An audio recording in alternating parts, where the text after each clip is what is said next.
We've had a lot of thrilling Canadian victories at the Tokyo Olympics today, including a gold medal performance by our women's soccer team. Canada's women's soccer team made history this morning, winning gold in a nail-biting extra-time shootout against Sweden. The CBC's Thomas Daigle was in Yokohama for all the action. He has this report.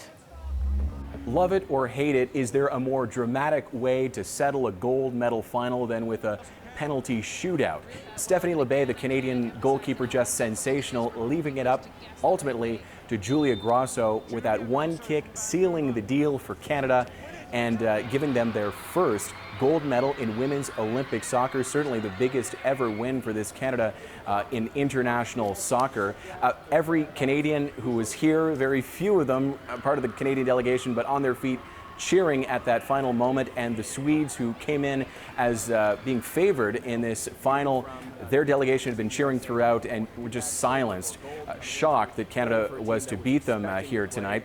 It is perhaps appropriate that Captain Christine Sinclair, the Team Canada legend, was the one to draw a foul, giving the penalty kick to Jessie Fleming, who had already scored on a penalty against Team USA, and here she was again in this game, scoring on the penalty, tying it up, putting things into extra time here. So players went through a whole 120 minutes of play in the heat and humidity at a much later time than they were expecting to play this game earlier in the day. But things went Canada's way, giving them a first gold medal in Olympic history, and just raising expectations for the Paris Games. Remember, there are many young players on this team to watch for in 3 years at the next Summer Games.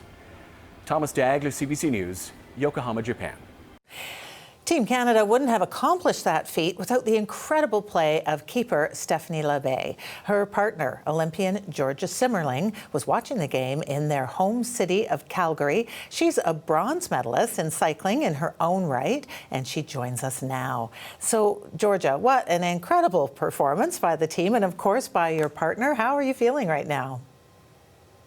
Oh my gosh, I'm over the moon. I'm feeling a little drained, I'm not gonna lie. I got back from Tokyo just yesterday afternoon. My brother picked me up, he drove me to my house, and a little jet lagged, of course, and woke up at 5:30 to get to a bar, actually, where the Canadian Sports Centre put on a fabulous party, watch party for the Canadian athletes in Calgary to watch the gold medal performance. And I mean, I'm getting goosebumps even thinking about just this morning. It was just unbelievable to see Steph shine.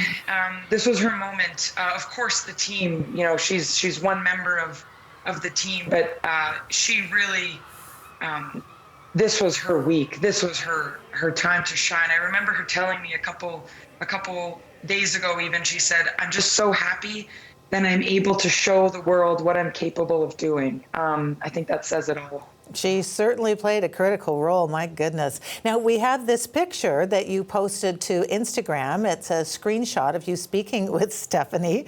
Tell us about that moment. What did you want to say to her?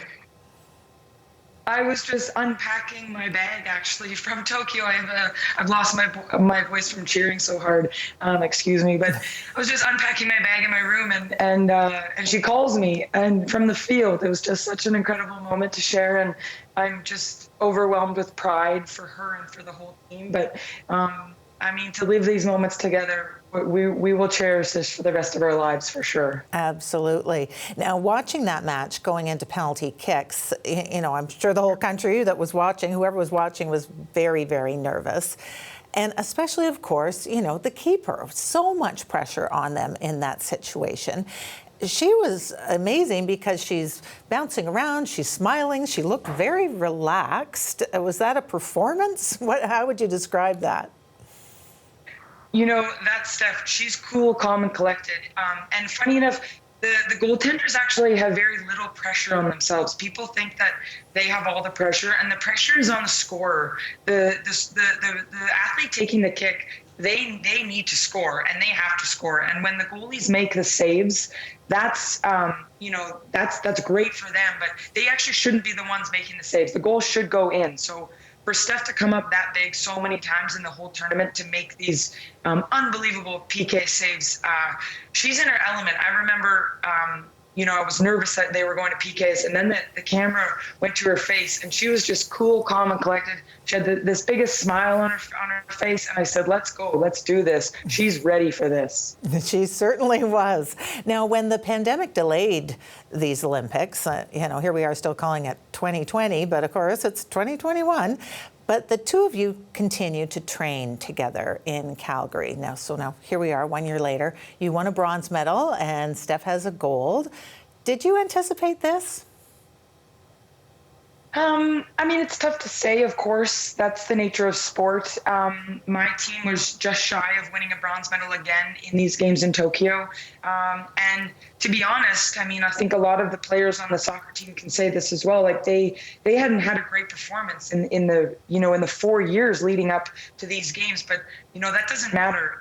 When the time comes, those girls are ready to put on a performance at the Olympic Games, and they've done that time and time again for the last 3 Olympics. So, it's hard to say that we were going to anticipate this, but boy, is it a golden moment for those girls. And how long does that thrill last? As we said in the introduction, you won a bronze in Rio. Now you have watched your girlfriend win the gold medal. How long does that high last? Yeah, I think that's an interesting question. I think it's different for every athlete. It depends on what each athlete has moving forward for them. Some athletes have to get back to their pro teams right away. In fact, soccer, for example, there are pro seasons going on and starting in September even. I myself am not. I don't have anything in the next near future, which I'm happy about. But yeah, I think it's different for every athlete, and I think it's how you manage the highs and the lows. Most athletes come away not happy with their performance at the Olympic Games. That's the fact of being an Olympian. There's only one winner, so I think it's just how you control those emotions and the circle of support, family and friends, sponsors, your national sport organization, how you lean on them, and I think those are critical moments that athletes, need to take seriously, because the Olympics are they're an emotional roller coaster, whether you win or whether you lose. Absolutely. Well, you're on top of that roller coaster now, that's for sure. Congratulations to you. And of course, pass on our congrats to Stephanie as well. Thank you for your time today, Georgia. I will most definitely. Thank you very much for having me. That is Olympic bronze medalist and Stephanie LeBay's partner, Georgia Simmerling. She joined us from Calgary.